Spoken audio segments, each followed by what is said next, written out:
Hey guys, my name is Aaron. If you are new to this channel, I would highly recommend going to the very first video that I've uploaded. It is called The Genesis, I believe. I already forgot. It's not good. Okay. That very first video basically covers the purpose on why I have this YouTube channel and what are the intention behind these videos. But basically, I'm simply documenting the journey to get to 50K per month. Not necessarily because of the money, more because of the person that I'm going to become in the process and what it's going to make of me.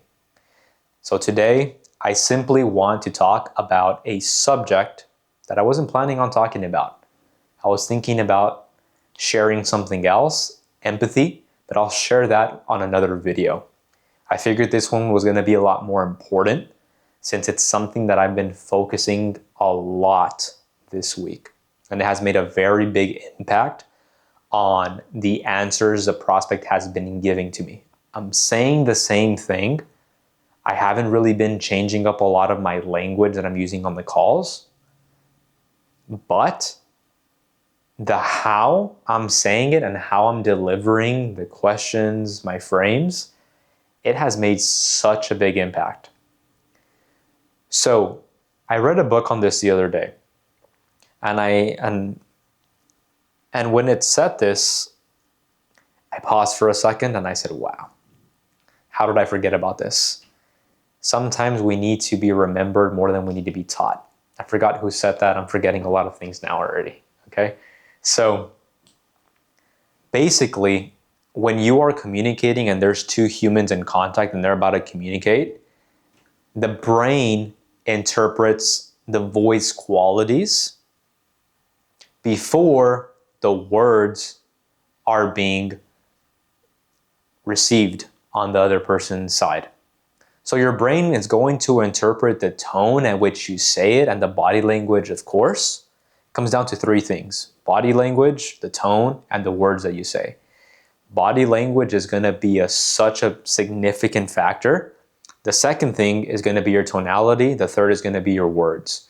I forgot the percentages. I think the words was 7%, tonality was about 32, and then body language made up about 60.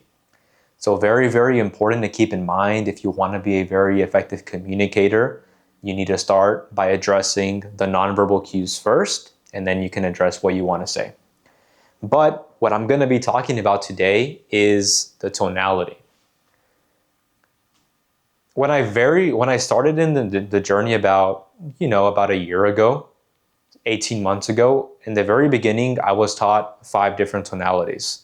You have your curious tone, you have your skeptical tone, you have your challenging tone, you're concerned, challenging, skeptical, curious, playful, and your concerned tone. Those are the 5 different tones.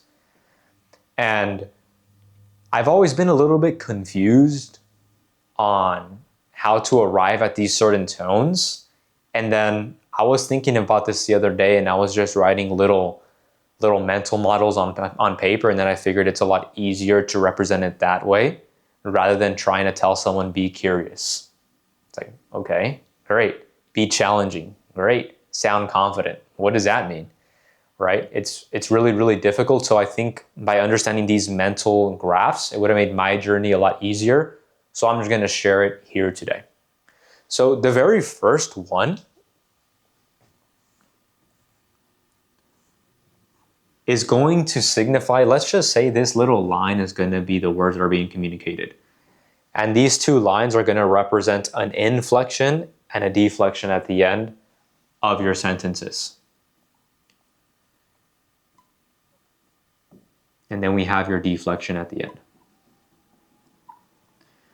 So what happens when you are communicating, and a very good context to keep in mind for this is when you are outbound dialing. I remember when I started off my very first month, yes, I didn't have a lot of experience, but if I just would have known this, it would have made a significant difference. At your end of your sentences, when the prospect picks up the phone and they say, "Who's this?" and you're about to go into what you're going to say, at the end of the sentence, there is a lot of times in the very beginning when I started, I would inflectuate the end of the word that I was saying.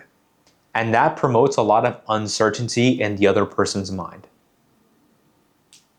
Because the way that it's interpreted is that you sound a little bit nervous. You sound a little bit anxious, which, let's face it, you probably are when you're first starting off. But just simply by understanding this, it can become a lot easier for you. So a quick example, prospect gives you a call. They say, who's this? Hey John, this is Aaron with XYZ company. That is something that is staying stagnant and a little bit of a deflection at the end. On the other hand, you have, hey John, this is Aaron with XYZ company. That sounds a lot more different. And the prospect is probably going to say, whoa, hang up, now you're gone. Now you have to do more dials in order to have more pickups, in order to have more sets. So just simply by getting through the first 3 seconds of the phone call, finishing that sentence with a deflection is going to promote more certainty in the other person's mind. It's going to say, you're more stable, not as shaky. I can trust this guy a little bit more. Let's see what he has to say. That's number one. Number two, there is a lot of individuals, and this is a big one, they will say sound more confident. Well, what does that mean? I want these two arrows to represent positive, not like a negative, but so let's just say you're in your car and then you have the little thing you can go ahead and move to the right or to the left. When you move it to the left, you're going to lower the volume. And when you move it to the right, you're going to raise the volume on your radio. Now, this is the same thing. I want you to think about this as your volume, as your radio. Now, volume is very important because if you're going to be asking a question that is a little bit more emotionally based, it's probably best to lower your volume.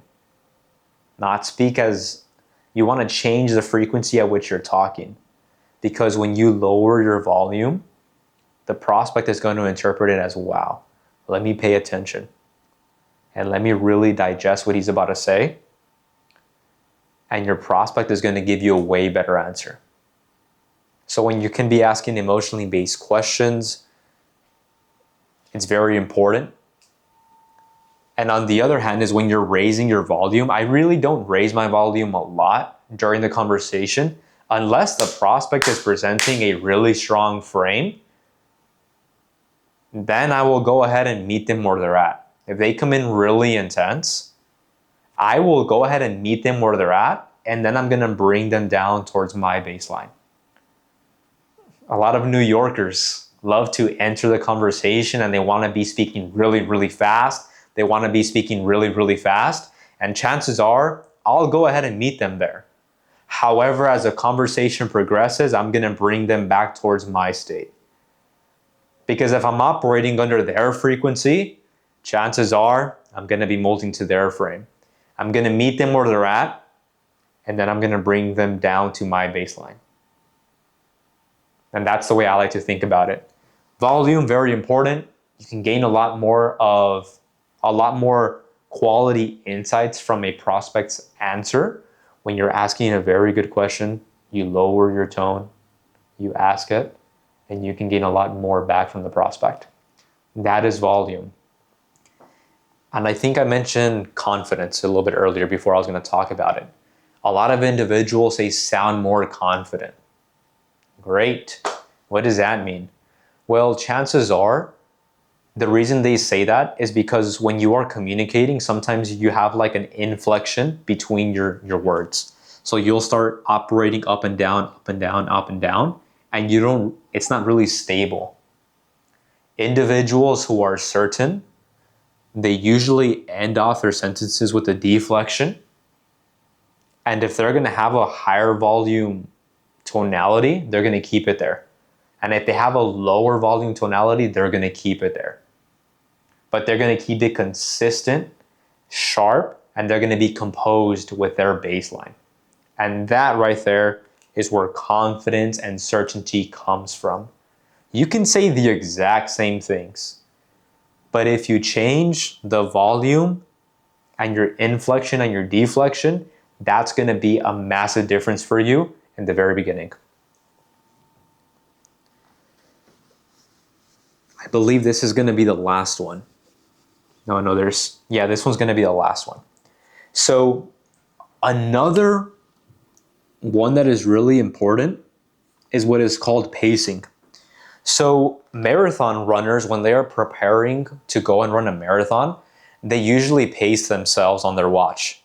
And they usually like to keep track how long it's going to take for them to do every single mile. And they pace themselves for a good pace for the 24 miles, right? For the full marathon. So as they're running every single mile, they'll go ahead and look at their watch and they'll see if they're on pace or not. Because last thing they would want is to use all of their energy in the very first 5 miles. And then the other miles that they're left with, the other 19, all of their energy is gone, and now they're slowing down their pace, and now they're not where they want to be, and they fall off track. So that's the way I like to think about pacing, is you need to be able to control your composure and your pacing at which your words are being communicated throughout the discovery. So typically, when you will ask a question, what brought you into the call today? How can we help? There was a little spacing between what brought you into the call and how can we help. That right there alone helps a prospect digest the question a lot more. They internalize it and they're going to give you a far better response. Rather than me just entering the call and saying, what brought you into the call today? How can we help? It's too fast. You need to slow things down. Pacing, very important, something that I will never move away from.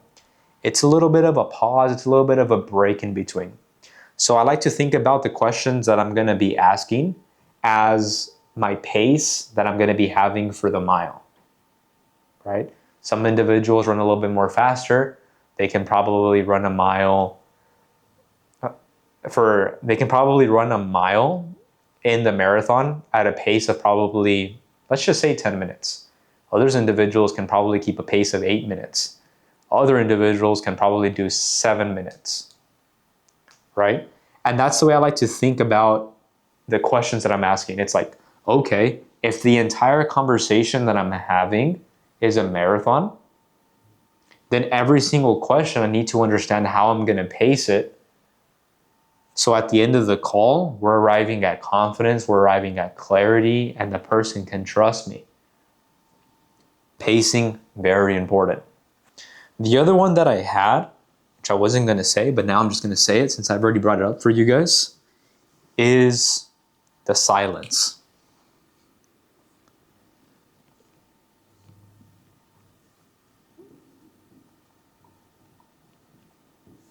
Silence can be very effective. In the context of silence, I probably like to use it a lot more when I'm going to be asking a consequence question and I'm getting the prospect to internalize their situation staying the same and then I'm making a change. I love using silence when it can become a little bit more challenging during the conversation and things tend to get a lot more serious.